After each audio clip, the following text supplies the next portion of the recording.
Shalom. Shalom. Saya percaya kita semua diberkati Tuhan. Amin. Pagi ini kita akan sama-sama belajar masalah prinsip hidup. Karena prinsip hidup itu merupakan sesuatu yang sangat penting di dalam kehidupan kita. Amin. Karena prinsip hidup itu bisa menjadi barometer atau menjadi kompas di dalam sebuah kehidupan. Bagaimana kita memiliki prinsip hidup itu? Saya kalau memperhatikan teroris-teroris itu kan dia juga punya prinsip hidup. Betul enggak? Kalau dia mati, bunuh diri, katanya kalau dia nanti mati akan masuk surga lalu dilayani oleh bidadari-bidadari cantik. Katanya bidadarinya itu 7. Ya, seperti itu. Karena dia memiliki prinsip hidup, konsep hidup yang semacam itu, sehingga dia rela lakukan apa saja di dalam kehidupan mereka. Oleh karena itu prinsip hidup itu merupakan sesuatu yang sangat penting di dalam kehidupan kita. Dan pagi ini kita akan sama-sama belajar tentang prinsip hidup yang dimiliki oleh Rasul Paulus di dalam kehidupannya. Yaitu berkenaan dengan masalah antara hidup dan mati. Yaitu konsep masalah hidup dan matinya. Itu seperti apa yang dimiliki oleh Paulus pada pagi ini. Kita akan sama-sama membuka Alkitab kita di dalam surat Filipi pasal yang pertama ayat 21 sampai dengan 26. Kita akan mengetahui prinsip hidup Paulus pada waktu itu. Filipi pasal yang pertama ayat 21 sampai dengan 26. Demikian firman Tuhan. Karena bagiku hidup adalah Kristus dan mati adalah keuntungan. Tetapi jika aku harus hidup di dunia ini, itu berarti bagiku bekerja memberi buah. Jadi mana yang harus kupilih? Aku tidak tahu. Aku didesak dari dua pihak. Aku ingin pergi dan diam bersama-sama dengan Kristus. Itu memang jauh lebih baik. Tetapi lebih perlu untuk tinggal di dunia ini karena kamu. Dan dalam keyakinan ini, taulah aku. Aku akan tinggal dan akan bersama-sama lagi dengan kamu. Sekalian supaya kamu makin maju dan bersukacita dalam iman. Sehingga kemegahanmu dalam Kristus Yesus makin bertambah karena aku, apabila aku kembali kepada kamu.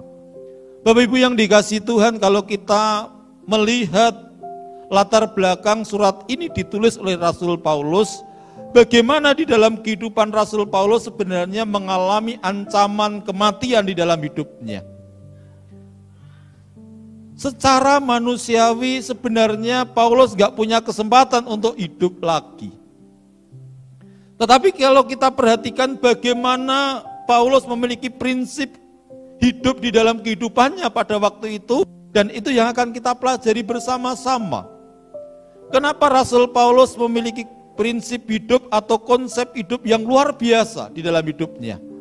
Yaitu dia katakan bahwa mati adalah Kristus, hidup adalah Kristus, mati adalah keuntungan. Kenapa bisa seperti itu? Kenapa Paulus memiliki konsep prinsip hidup yang seperti itu? Hal yang pertama yang perlu kita pahami bahwa hidup dan mati seseorang itu bukan merupakan sebuah pilihan. Betul enggak? Siapa yang bisa memilih, hari ini aku ingin mati, atau hari ini aku ingin hidup dan sebagainya. Tetapi hidup atau mati itu adalah ketetapan daripada Tuhan atau kasih anugerah yang daripada Tuhan. Karena Tuhan yang memiliki kehidupan kita. Dia yang menentukan kapan kita mati, kapan kita tetap hidup dan sebagainya. Jadi hidup atau mati itu adalah ketetapannya Tuhan. Kasih karunia yang daripada Tuhan, itu yang perlu kita pahami. Pada saat kita memiliki konsep yang semacam itu, sehingga kita akan bisa menikmati di dalam kehidupan kita. Kita akan tetap bersuka cita di dalam kehidupan kita. Sehingga pada saat kita masih dikasih kesempatan untuk hidup di dalam dunia ini, karena Allah memiliki rencana terhadap setiap kita. Amin. Artinya pada saat Tuhan masih izinkan kita tinggal di dalam dunia ini, maka sebenarnya karena Allah memiliki rencana terhadap kehidupan kita. Karena beberapa waktu yang lalu kita sudah belajar bahwa kita hidup di dalam dunia ini bukan kebetulan, tetapi kita hidup karena rancangan Tuhan, karena rencana Tuhan. Oleh karena itu kita nggak perlu khawatir sebenarnya. Dengan adanya COVID-19 saya kadang-kadang sedih hati saya melihat orang percaya dan orang Kristen Bapak Ibu. Terlalu ketakutan sedemikian rupa terhadap COVID. Sehingga terlalu menutup diri di dalam kehidupannya. Bukan berarti kita bisa gegabah, saya katakan. Kita perlu berhati-hati dengan semuanya itu. Kita perlu jaga protokol kesehatan. Tetapi kalau kita sudah mengurung diri sedemikian rupa, lalu kita ketakutan sedemikian rupa, maka banyak orang meninggal bukan karena COVID, tetapi karena ketakutan, karena mengurung diri dan sebagainya. Karena terlalu kita takut, maka apa yang terjadi? Akhirnya kena COVID, akhirnya cepat meninggal. Orang pada saat kena COVID, kemarin saya berkunjung ke Pak Agus Priandono dan kami sharing bersama. Dan dia katakan pada saat dia perjuangan ya, dia katanya sudah melewati lembah kekelaman. Jadi lembah bayang-bayang, katanya 3 hari itu dia sudah nggak bisa bernapas, dia sudah mendapatkan penglihatan langit yang biru dan sebagainya, mau ketemu Tuhan. Katanya rumahnya itu udah mau jadi. Karena mau jadi berarti belum jadi, ya kan? Akhirnya dia kembali lagi dan masih dikasih kesempatan. Saya juga ingat seorang hamba Tuhan di Salatiga itu sudah koma, itu 1 minggu lebih. Lalu dia pernapasan itu dia harus dilobangi di sini. Dan ternyata walaupun dia sudah melewati itu semua, tetapi ternyata saat ini masih hidup dan dia tetap masih melayani. Artinya apa? Hidup dan mati itu bukan yang menentukan kita, bukan yang menentukan sakit penyakit, bukan yang menentukan COVID-19 saya katakan. Tapi yang menentukan Tuhan. Jika kita memang diizinkan untuk harus mengalami seperti itu, maka yakin dan percayalah pertolongan Tuhan pun juga akan terjadi. Tetapi kalau memang Tuhan juga tetapkan kita harus mati karena itu, ya kita nggak bisa berbuat apa-apa, kan betul nggak? Oleh karena itu hidup dan mati itu bukan pilihan, tapi itu adalah ketetapan Tuhan. Maka saya katakan, untuk mati itu tidak harus menunggu sakit Bapak Ibu. Untuk mati juga tidak harus menunggu tua dulu. Jadi kita tidak harus tua dulu dan kita juga tidak harus sakit dulu.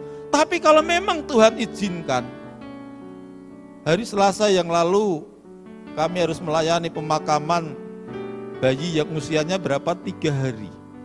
Berarti kan 3 hari. Tuhan pun juga bisa panggil. Dia kondisinya pada waktu lahir pun juga normal, sehat.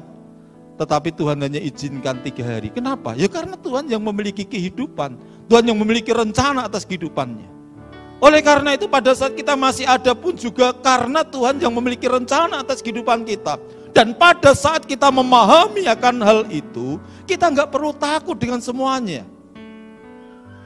Kalau kita nggak takut bukan berarti kita bisa sembarangan. Saya katakan seperti itu. Jadi jangan sampai menangkap apa yang saya katakan itu keliru. Jadi pada saat kita nggak perlu takut berarti kita ya nggak usah mengintimidasi diri kita sendiri. Oh pergi kemana-mana takut, dan sebagainya. Yang penting kita menjaga protokol kesehatan. Lalu pada saat kita katakanlah pegang sesuatu, setelah itu mau makan, kita cuci tangan, bersih, dan sebagainya, makan aman. Saya katakan seperti itu. Wong COVID-19 itu kalau kena sabun, itu pasti mati. Kalau misalnya kita sering menjaga kesehatan, olahraga, lalu berjemur dan sebagainya, imun kita bagus, pada saat kita mungkin berpapasan bersalaman dengan orang yang positif, belum tentu kita bisa positif juga kan? Karena apa? Imun kita kuat, itu bisa dikalahkan di dalamnya. Tetapi pada saat Bapak Ibu itu selalu ketakutan, maka imunnya akan menurun.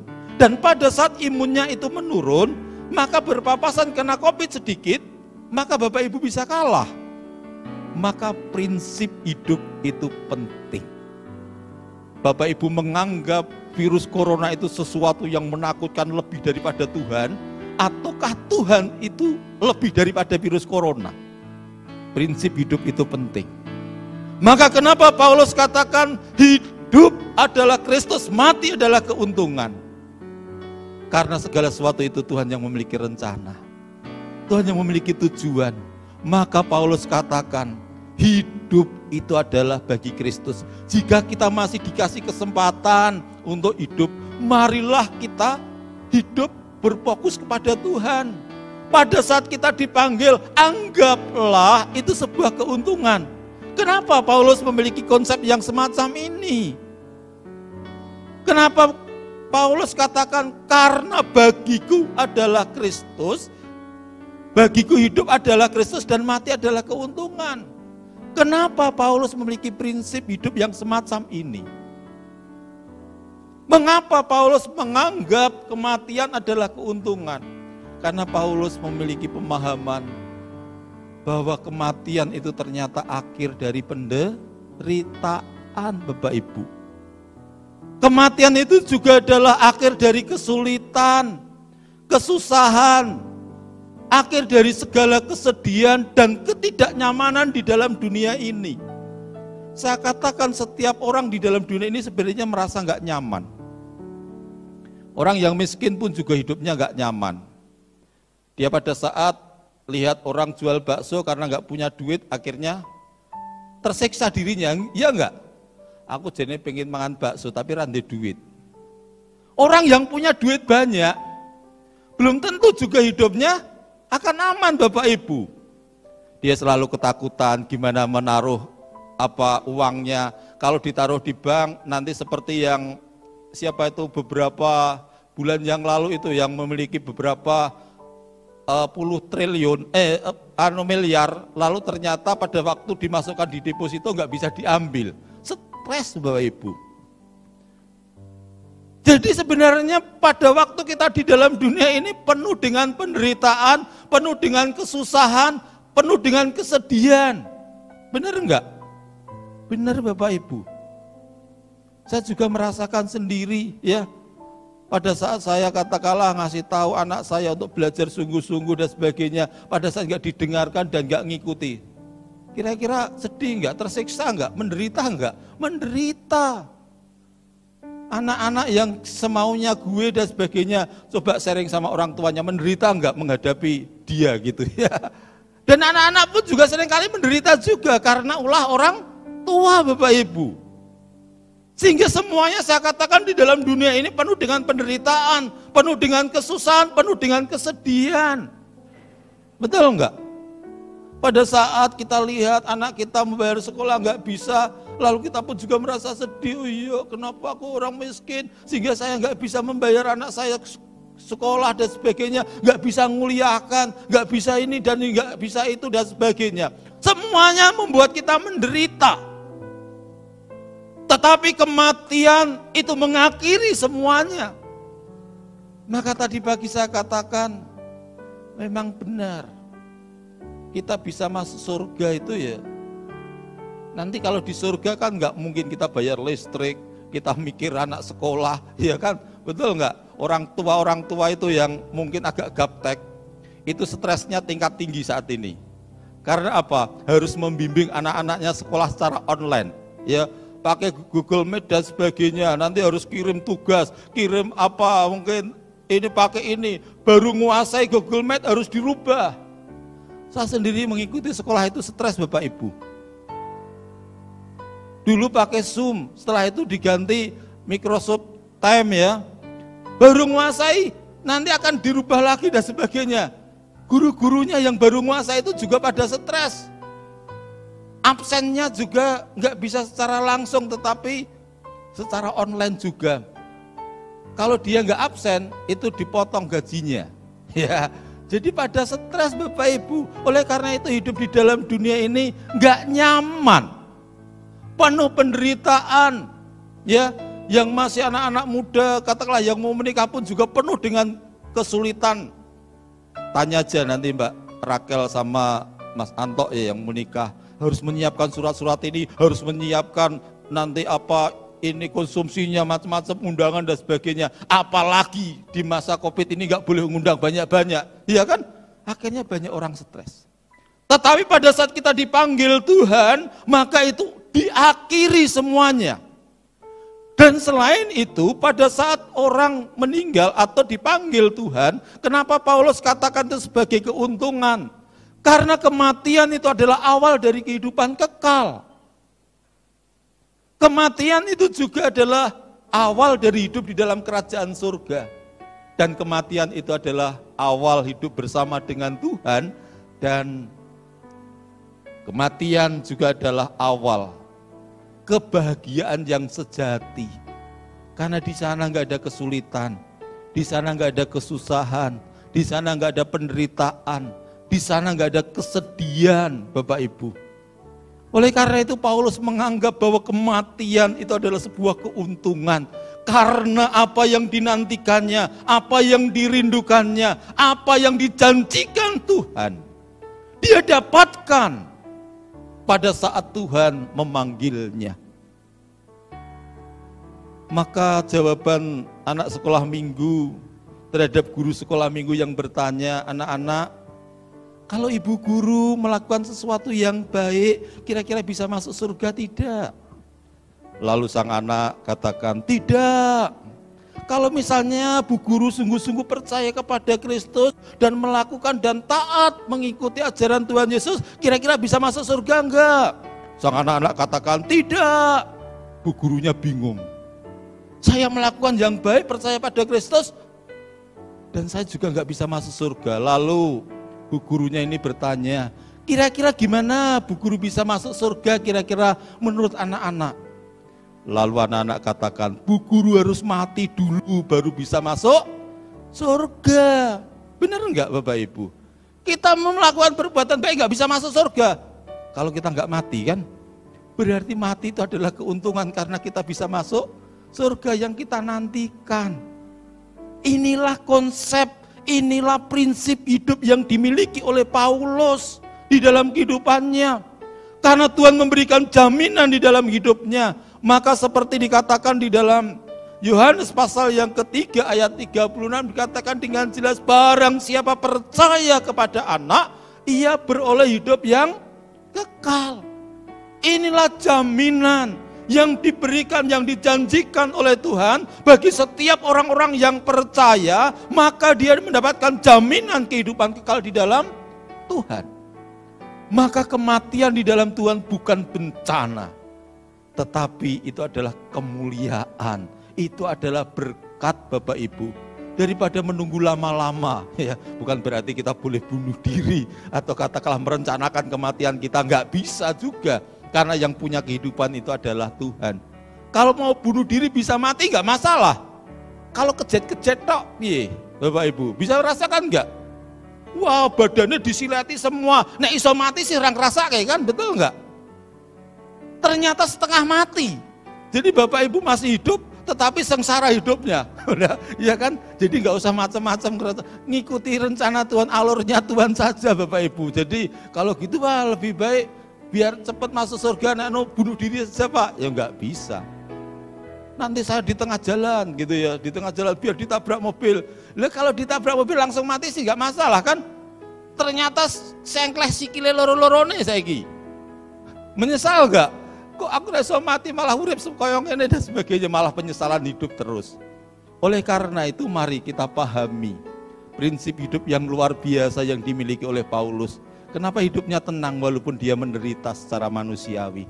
Dia masuk keluar penjara, dia disiksa sedemikian rupa. Bahkan kematiannya pun juga di kayu salib.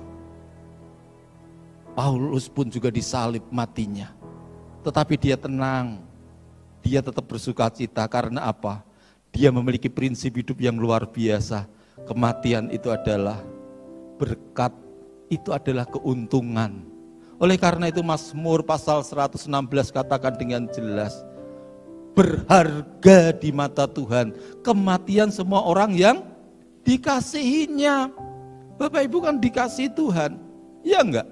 Kita semua dikasihi Tuhan. Pada saat kita meninggal, kita dipanggil. Kita ini berharga. Karena kita adalah orang-orang yang luar biasa di hadapan Tuhan. Oleh karena itu di dalam 1 Tesalonika pun juga mengajarkan kepada kita, supaya kita enggak bersedih. Karena apa? Sebab pada waktu Tuhan nanti datang, kita sebagai orang-orang percaya yang mati di dalam Kristus akan dibangkitkan dan hidup bersama-sama dengan Kristus. Itulah janji. Maka Paulus katakan bahwa kematian di dalam Kristus adalah keuntungan. Karena apa yang dijanjikan Tuhan, apa yang kita imani, itu akan terrealisasi di dalam hidup kita sebelum kita dipanggil Tuhan. Maka kita nggak akan mungkin mendapatkan kerajaan surga itu. Jadi kerajaan surga akan kita dapatkan pada saat Tuhan sudah memanggil setiap kita. Lalu bagaimana kalau kita belum mati? Maka Paulus memberikan konsep hidupnya pada saat kita masih dikasih kesempatan di dalam kehidupan kita. Kita masih hidup di dalam dunia ini, maka hidup kita juga harus kita persembahkan bagi Kristus. Maka di situ dikatakan dengan jelas hidup bagi Kristus. Hidup bagi Kristus itu seperti apa? Seperti yang dikatakan di dalam Galatia pasal yang kedua. Galatia pasal yang kedua ayat 19 dan 20.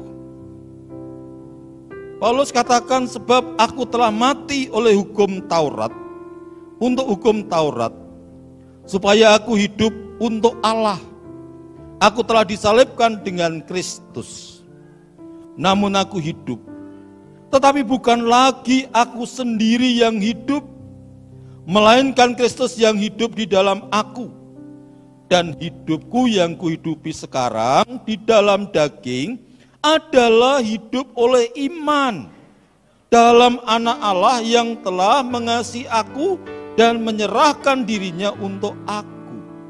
Inilah prinsip hidup yang dimiliki oleh Paulus. Paulus merasakan bahwa hidupnya itu telah mati karena apa? Hukum Taurat, tuntutan-tuntutan hukum-hukum yang ada. Tuntutan-tuntutan di dalam kehidupannya itu sangat membebani dan dia mati dengan semuanya itu. Tetapi pada saat dia mengenal Kristus, pada saat dia percaya kepada Kristus, maka dia mengalami kehidupan kembali. Maka apa yang dimiliki oleh Paulus pada waktu itu? Yaitu kehidupan yang baru di dalam Tuhan. Tuhan yang hidup di dalam kehidupannya, itu yang mewarnai, yang menjadi fokus di dalam kehidupan Paulus pada waktu itu. Sehingga apa yang dikatakan Paulus yaitu pada saat dia hidup maka dia harus menghasilkan buah. Dia harus menghasilkan buah bagi kemuliaan Tuhan. Buahnya apa? Yaitu perubahan kehidupan di dalam kehidupannya. Yang tadinya dia menjadi orang yang membunuh atau mengejar-ngejar orang-orang percaya, tetapi pada waktu itu dia menghasilkan orang-orang yang percaya, memiliki perubahan karakter hidup seperti Kristus dan menghasilkan jiwa-jiwa di dalam kehidupannya. Itu yang harus dimiliki. Jadi pada saat kita masih ada di dalam dunia, karena Tuhan memiliki rencana dan rancangan yang terindah buat setiap kita, yaitu rancangannya apa? Untuk kemuliaan Tuhan. Sehingga enggak ada pikiran untuk kita bunuh diri, tidak ada pikiran katakanlah untuk apa melakukan seenaknya sendiri atau memuaskan kehidupan karena kedagingan kita. Tetapi pada saat kita masih ada di dalam dunia ini, mari kita betul-betul hasilkan buah ini, sehingga kita betul-betul bisa menjadi saksi. Sehingga seperti Matius pasal yang kelima ayat 6 katakan apa? Demikianlah hendaknya terangmu bercahaya di depan orang, supaya mereka melihat perbuatanmu yang baik dan memuliakan Bapamu yang di surga. Melalui kehidupan kita Tuhan memiliki rencana. Yaitu kita ini adalah garam dan terangnya Tuhan. Namanya garam berarti memiliki dampak pengaruh di dalam kehidupan kita. Sehingga pada saat Tuhan masih izinkan kita hidup, karena Tuhan memiliki rencana yang terindah bagi kemuliaannya. Amin. Jadi fokus hidup kita harus rubah. Oh iya, pada saat aku hidup, berarti hidupku harus kami pergunakan untuk kemuliaan Tuhan. Pada saat aku hidup, berarti aku harus menghasilkan buah. Buahnya apa? Perubahan kehidupan dan jiwa-jiwa bagi kemuliaan Tuhan. Lah gimana Pak kalau misalnya aku nginjili, lalu aku dipenjara, aku dibunuh dan sebagainya. Kalau memang dibunuh lalu mati, berarti itu adalah keuntungan. Iya kan? Kalau kita memiliki prinsip hidup seperti itu, enak enggak hidup? Enak Bapak Ibu. Jadi kita jalani dengan penuh sukacita. Apakah itu hidup kekurangan, apakah hidup kelimpahan, hidup pas-pasan dan sebagainya. Itu adalah sebuah kenikmatan.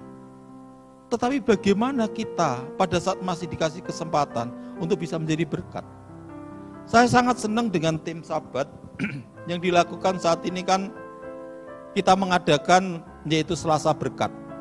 Kita membagi-bagi nasi dus, nasi kotak itu ke warga atau masyarakat yang ada di daerah sekitar Banyumanik.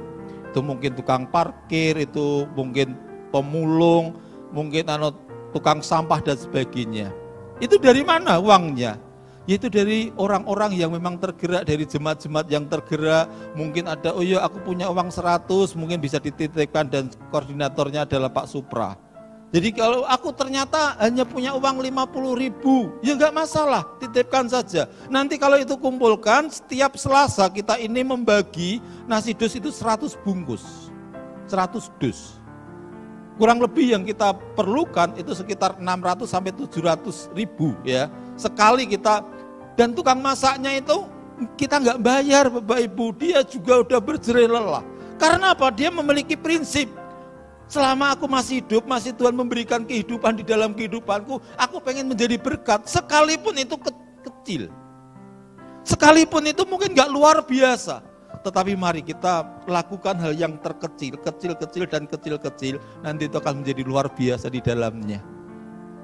Tanpa kita mungkin harus memperkenalkan gereja Isa Al-Masih, Banyumanik dan sebagainya, saya gak mau. Tujuan saya, kita mau menjadi berkat pokoknya siapa saja. Mungkin orang gak kenal kita, tapi biarlah melalui apa yang kita lakukan Tuhan berkarya sehingga mereka itu dicelikkan matanya akhirnya mengenal pribadi Tuhan yang luar biasa di dalam kehidupan kita. Karena kita pada saat kita membagi juga kita selalu katakan Tuhan memberkati Bapak ya, Tuhan memberkati, Gusti memberkahi dan sebagainya. Dan orang pasti tahu, oh iya kalau orang mengatakan seperti itu bukan orang Buddha, ya kan? Pasti itu orang Kristen dan sebagainya. Nah pada saat sekecil apapun hal yang baik kita lakukan, maka itu akan menjadi berkat. Mungkin kita nggak bisa penginjilan secara langsung, tetapi melalui apa yang bisa kita kerjakan, maka di situ akan menjadi berkat. Itulah tujuan kita masih hidup. Pada saat Tuhan memberikan kehidupan kita, berarti Tuhan punya tujuan dan rencana atas kehidupan kita. Jadi jangan mau menjadi orang itu hanya untuk pantes-pantes, ya. Atau kalau bahasa lebih kasarnya, ojo dadi weden-wedenan, kaya weden-wedenan sawah itu. Ya. Jadi kita hidup ya hidup tetapi nggak ada manfaatnya. Kecuali weden-wedenan manuk pada saat orang mau panen itu ya. Jangan sampai seperti itu, tetapi marilah hidup kita betul-betul bermanfaat, berguna, dan menjadi berkat bagi orang lain. Karena itulah tujuan Allah. Pada saat kita masih diberikan kehidupan, dan pada saat Tuhan anggap bahwa tugas kita di dalam dunia ini sudah selesai, maka Tuhan pun juga dengan sendirinya akan mengambilnya Bapak Ibu. Jadi kita nggak usah merencanakan dan mereka-reka kapan kita mau meninggal. Aku pengen meninggal pas 17 Agustus, nanti biar diperingati oleh orang seluruh Indonesia. Nggak bisa Bapak Ibu. Tuhan yang memiliki kehidupan, Tuhan juga yang memiliki rencana atas kehidupan kita. Oleh karena itu apa yang harus kita lakukan? Ikuti alurnya Tuhan. Miliki prinsip seperti yang dimiliki oleh Paulus. Akhirnya hidup itu penuh sukacita. Sekalipun penuh dengan penderitaan, sekalipun penuh dengan kesusahan, tetapi Paulus tetap bersukacita. Karena apa? Dia memiliki prinsip hidup yang benar. Hidup itu adalah Kristus. Mati itu adalah keuntungan. Jadi apapun kondisinya, dia tetap bersukacita. Dia tetap legowo menjalaninya. Karena apa? Dia betul-betul memiliki prinsip hidup yang benar. Marilah kita miliki juga prinsip hidup yang seperti itu. Karena hanya dengan itu, kita akan tetap bersukacita apapun kondisi kita. Tuhan Yesus memberkati.